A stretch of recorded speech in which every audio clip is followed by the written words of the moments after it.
Hello viewers, আসসালামু আলাইকুম। আজকের ভিডিওতে আমি আপনাদেরকে দেখাবো আপনারা আপনাদের মোবাইল ফোনের হটস্পট কিভাবে আপনাদের কম্পিউটার অথবা পিসির সাথে কানেক্ট করবেন। তো এখন আর কথা না বাড়িয়ে আমি আমার মূল ভিডিওটি শুরু করছি।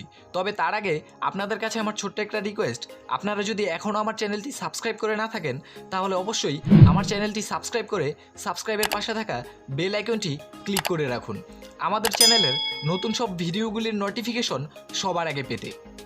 তো আপনাদের মোবাইল ফোন থেকে আপনাদের কম্পিউটারে হটস্পট কানেক্ট করার জন্য সর্বপ্রথম আপনাদের একটি ওয়্যারলেস রাউটার বা ডিভাইসের প্রয়োজন হবে। এই যে আপনারা আমার হাতে একটি ওয়্যারলেস ডিভাইস দেখতে পাচ্ছেন।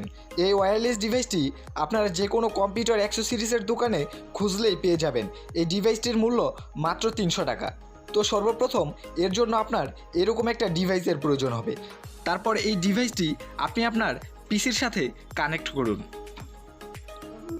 তো পিসির সাথে কানেক্ট করার পরে এখন আপনি আমার ডেস্কটপের দিকে তাকালে দেখতে পারবেন আমার নেটওয়ার্ক আইকনে এখনও পর্যন্ত কোনো নেটওয়ার্ক কানেক্ট হয়নি। তো এখন আপনি আপনার পিসিটাকে একবার রিস্টার্ট করুন। তো এখন এর জন্য আমি আমার পিসিটাকে রিস্টার্ট করছি।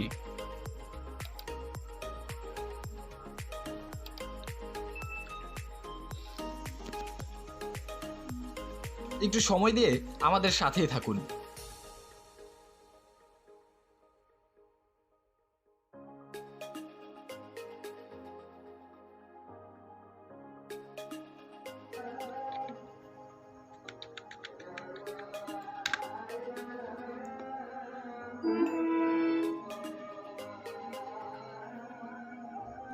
তো এখন যদি আপনারা আমার ডেস্কটপের দিকে খেয়াল করেন তাহলে এখানে দেখতে পারবেন আমার নেটওয়ার্ক আইকনটা কিন্তু চেঞ্জ হয়ে গিয়েছে।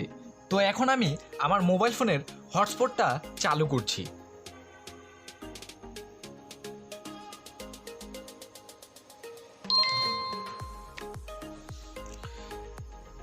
তারপর এখান থেকে আপনারা আমার ডেস্কটপের দিকে ফলো করুন। আমি এখানে একটা ক্লিক করছি। তারপরে এখানে ক্লিক করার পরে আপনারা দেখতে পারবেন উপরে একটা ওয়াইফাই শো করছে। এই যে আপনারা দেখতে পাচ্ছেন আমার মোবাইলের হটস্পটের নাম কিন্তু এখানে শো করছে। তো আমি এখানে আবার একটা ক্লিক করছি। তারপরে এখান থেকে কানেক্ট করছি। কানেক্ট করার পরে এখন আমি আমার ওয়াইফাইয়ের পাসওয়ার্ডটা এখানে বসিয়ে দিব।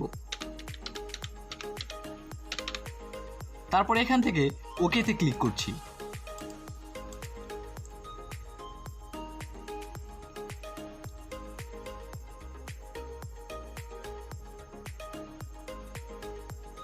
তো এখন আপনি দেখতে পাচ্ছেন আমার এখানে কিন্তু আমার মোবাইল ফোনের হটস্পট কানেক্ট হয়ে গিয়েছে। তো ভিউয়ার্স, এই ছিল আমাদের আজকের ভিডিও।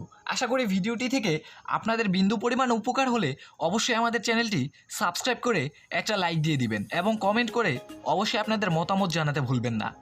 তো আজকের মতো এখানেই বিদায় নিচ্ছি। দেখা হচ্ছে পরবর্তী ভিডিওতে। সে পর্যন্ত সবাই ভালো থাকবেন, সুস্থ থাকবেন। আল্লাহ হাফেজ।